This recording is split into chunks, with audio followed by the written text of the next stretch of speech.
So the whole time I was playing Judgment Rights, I was trying to decide what to play next after that. And I figured since Judgment Rights was very cerebral and made us all use our brains, God forbid, that, you know, we've put in our obscurantist dues. Why don't we sit back with a golden oldie that needs no introduction, that we all love, that we've all played before? We're going to launch right into a Let's Play of Super Mario Bros. 3. Good old game, good classic, no one can dispute its classic status. We're going to get started right in on a one-player game. And today, we're going to make our way through roughly half of World 1. We'll probably get up to about the little castle in the middle of the map and stop there. But now we're going to go into World 1-1. A World 1-1 that is iconic in its own way, much like, as iconic in its own way as Mario 1 World 1-1. That's a lot of ones. I'm going to stop saying one now. One. Going to jump over here. I've got my mushroom, and pretty soon after that, I'm going to get my leaf. But not before showing off these little, well, okay, after showing off these little background blocks right here. Most of these blocks don't really do anything except serve purpose as a ledge and a background object. But with these white ones here, if you stay squatted on the white ones, you can go behind the scenery for a short amount of time. Not really a real big thing, but oh hey, I can't stomp you because I'm all going behind the scenery and stuff. There we go. Get rid of you so I can make a flight plan. When you have the leaf, you are Raccoon Mario, and raccoons can fly just like in real life. So let's grab ourselves a 1-up up here, which we are rewarded with for being able to fly. And let's see, let's get going here. This is a pretty good little runway. Let's just run across. And there's one other trick I can show off in this level that's a lot of fun, and it will result in lots of coins and 1-ups for us. There are lots of things in this game that will result in lots of 1-ups for us, and everybody knows how much I like to go after 1-ups. There was a 3 made out of coins to signify that we are in fact playing Mario Bros. 3, and we are here at the end of the level. But I'm going to do a little trick real quick. First, get rid of Red Koopa Troopa. I'm trying to show everybody a trick here. Get out of here. Go away, kid. You bother me. Now, I'm going to get exactly 5 coins, so that my number of coins is a multiple of 11. 44 is a multiple of 11. You should know that. You earned your times tables in school, you should know that. Now, I'm going to hit enough bricks so that the tens digit of my score matches the number in my multiple of 11. In this case, I'm going to have to get my tens digit up to a 4, which I can do by crunching bricks with my tail. Because every time you crunch a brick, that's 10 points apiece. Good way to adjust the tens part of your score. And now that I have a number of coins that is a multiple of 11, and the tens digit of my score is the same as my number of coins, I'm going to beat the level on an even number of time. 132 seconds left, and since all those conditions are met, and I am in either worlds 1, 3, 5, or 6, the Hammer Brother on the map turned into a coin ship, which we will visit later on. But for now, let's move on to level 2 with its great little bam bam bam bam bam athletic theme. I could sit here and stomp Goombas all day. Get some 1-ups, not from that one, but from the other one. You can sit here and you can theoretically get 1-ups all day if you have the what's its face, the raccoon leaf. You just float. As long as you stay airborne, the number of points you get will gradually increase. And if you want to go just all day long, you can just get 1-up after 1-up. There are quite a few places in the game where you can do this, actually. We'll pick up a few, and then we'll go on our way once you've gotten the point. But, you know, technically we have all day now. I could sit here and just get 99 lives, but I'm not going to bore you with such things. 14 is a good amount of lives to have for just 2 levels into the game. So let's switch it up. Alright, and then there is a 1-up hidden just off screen here. Ah, I thought I could get it in midair as it fell down. So that's 15 lives now. Excellent. Anyway, we're going to be getting up into that pipe. I can maybe fly up there if I get a good enough running start. No, not quite. Don't follow me, Fireball. There we go. See, you can... Well, it was invisible, so you couldn't have seen it anyway, really. There we go. That was quite a drop, Mario. Surprised you landed on your feet without complaint. Now we can move on. Now we can move on, and we have the jumping note blocks, which made their debut in this game. They're bouncy and they're springy, and sometimes they have things in them, like a leaf. And another move that was introduced in this game is you can slide down your butt on a slope, and you can kill enemies that way too if you're moving fast enough. Bounce, bounce. I was gonna bounce the star out through the bottom. I'm still gonna do it that way. And Starmen don't last as long in this game as they do in other Mario games, and you do a weird kind of somersault jump when you're invincible. But so they're useful in their own way, but.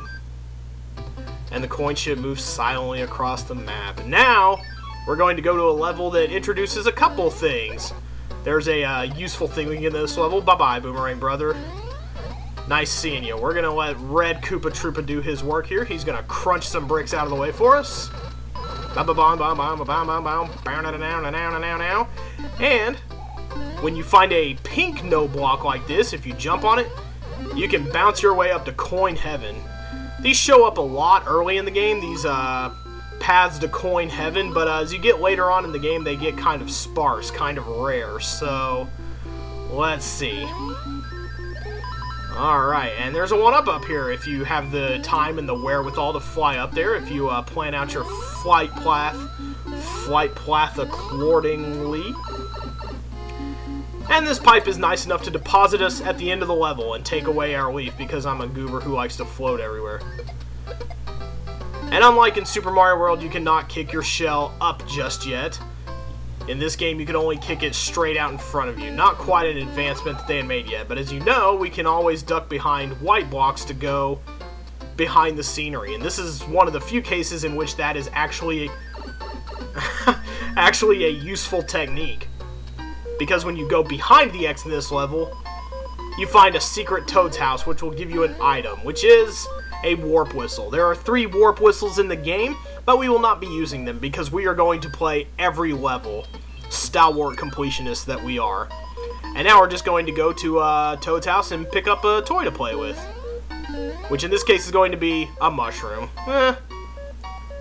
Very useful if you don't want to go into a level small, so there's that going for it at least, but mushrooms are definitely the 3 worst. Or they're definitely the worst of the 3 items you can get in a mushroom house. That type of mushroom house anyway. There will be mushroom houses later where we can get other types of items. Alright, and since I'm little, I might be making this a little hard on myself. One up, come to me, thank you. But this level has a particular trick and gimmick to it as well. If we manage to acquire 44 coins in this level, we will be rewarded with a white mushroom house, which will give us a super awesome prize. Not just some boring old mushroom or flower or leaf. We'll get something else even better. And every world, except for World 8, has some kind of item like this, or some kind of level. One level where you have to get a certain amount of coins to trigger a white mushroom house. There we go. Got to get as many coins as you can out of that box in order to activate things, and I think we have done this correctly. So I think we got 44 coins. I wasn't exactly keeping track, but I've done this a lot of times. I know what makes 44 coins and what doesn't. Ah, I missed out on 5 1-ups. The cards you collect at the end of the level, they, if you get 3 matching, you'll get more 1-ups. If you get 3 cards, you'll just get a 1-up. But if you get 3 matching cards, you'll get lots of 1-ups. You get 3 mushrooms, you get a 2-up. You get 3 flowers, you get a 3-up. And if you get 3 stars, you get 5 1-ups. And here is the prize that I get for getting 44 coins in World 1-4. I will always alert you to when these levels are coming up, and I will try my best to show you how to get the white mushroom house in each one of those levels. You will often need certain items in order to do that. You know what? World 1 is turning up kind of short. I think we're just going to knock it all out today. That won't be the case with the later worlds, but we'll certainly try our best to get as far as we can. Oh, you have to line up the picture to get 1-ups, and unfortunately I got nothing. In fact, I did about as poorly as you can do there. So here's the first fortress. Worlds always have these mini fortresses before the giant castle, and at the end of every mini fortress you have to fight a boss creature named Boom Boom. We're going to see Boom Boom plenty of times throughout the game, but not today, because this fortress also has its own particular special way out that will result in happy item getting. Come on, Podoboo, out of my face. Alright, we have a fire flower, but that's not particularly useful to us right now. Hello, Dry Bones. First appearance in this game for him as well. We're going to take this leaf and almost get hit, but almost only counts in horseshoes, hand grenades, and nuclear war. And we're going to go to this secret door up here, by which we will procure another warp whistle, which we will not be using, and is just going to be dead weight in our inventory. So yeah, we are moving along pretty well today. So let's just take out 4 buzzy beetles with our butts and move on to World 5. I always like the snow levels in this game. I like the way the snow piles up. But we're going to skip most of this level. It's a pretty short level, but we're going to skip the majority of it so we can go to Coin Heaven. Sometimes Coin Heaven looks different and has a different coin arrangement, but for the most part in these early levels of the game, we're always going to see this one that has the 1-up at the top. There we go. Awesome. And I got another 1-up from coins, so hooray for that. I think I may have already gotten another one from coins. There are just coins all over the place littering this game. Hello, little pink square that I can't touch. You are a vile temptress, pink square. So let's go. And the exit is just up ahead. I gotta be very careful. Watch out for the Venus fire trap and just make my way over to the exit. Is there going to be a boomerang brother out here stalking me? Not today. I'm going to get my star and I'm going to leave. As long as you're charging at top speed and you touch the corner of the card, it will always be a star. But you have to make sure to be charging in at top speed. And now we're going to get to play our coin ship. Normally, we would fight a hammer brother because that's the kind of thing that exists on the map. You touch a hammer brother, you fight him, and you get an item from him. But when you do the trick that I did in the first level, you don't have to fight a hammer brother. He turns into this coin ship, which contains enough coins to give you roughly 3 extra lives. If you come in with a high amount of coins, you might get 4 1-ups out of the deal if you come in with a high amount of coins, but otherwise, no. You're just going to, otherwise you're just going to get 3 1-ups, and then there's also a hidden one at the end, I do believe. So while we're just jamming on this coin ship, I have to say that I should note right here, this is a note I've been meaning to make, but I am playing the NES version of Mario All-Stars, in case you can't tell. That invisible 1-up is somewhere. There we go. And it's got blue spots. How cute. But I am playing the NES version of Super Mario Bros. 3, which is very important because I have a firmly held belief. How did I avoid that? I have a firmly held belief that if you play the Super Nintendo Mario All-Stars version of Mario 3 for a Let's Play, that you are a pussy. Hey, the In-Spade game. Let's go play some cards. It's like a memory matching game. But yes, you are a pussy if you play Super Nintendo Mario 3.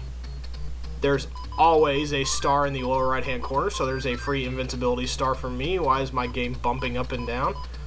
I have no clue why. I'm just going to take a card. 10 coins. Whatever.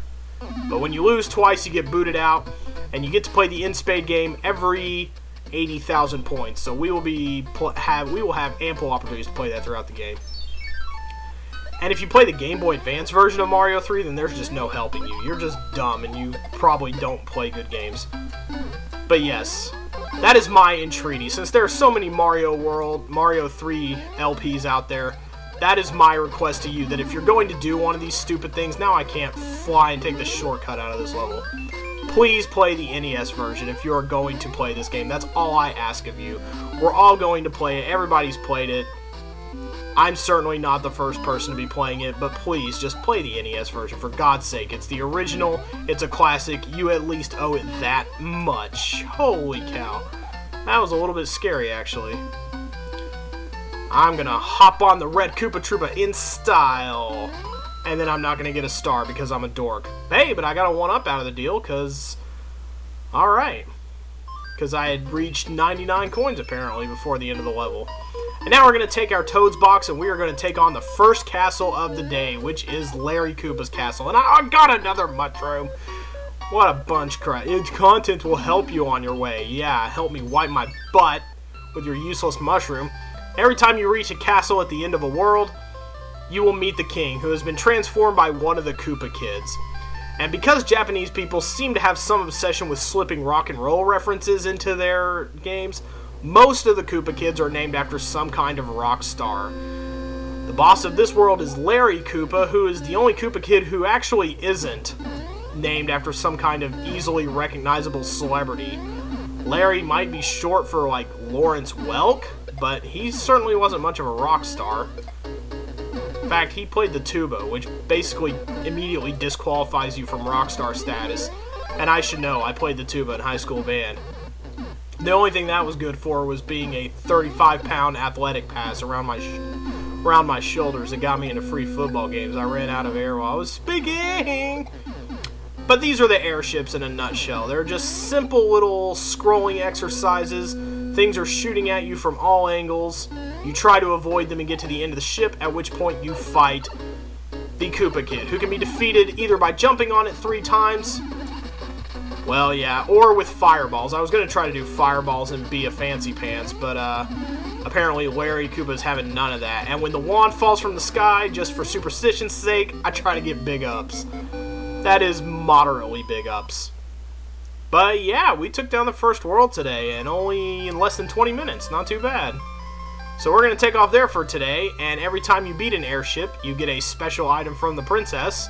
In this case, it's going to be a P-Wing.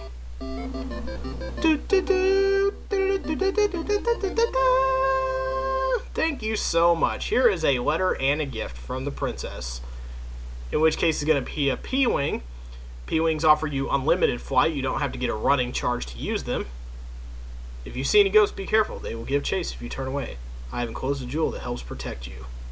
Well, it's not so much a jewel. And it's not very protective either. If you get hit, you'll lose it. So, thanks, I guess, Princess Toadstool. Learn how to phrase things better in the future. Otherwise, I'm just going to throw away your letters on sight.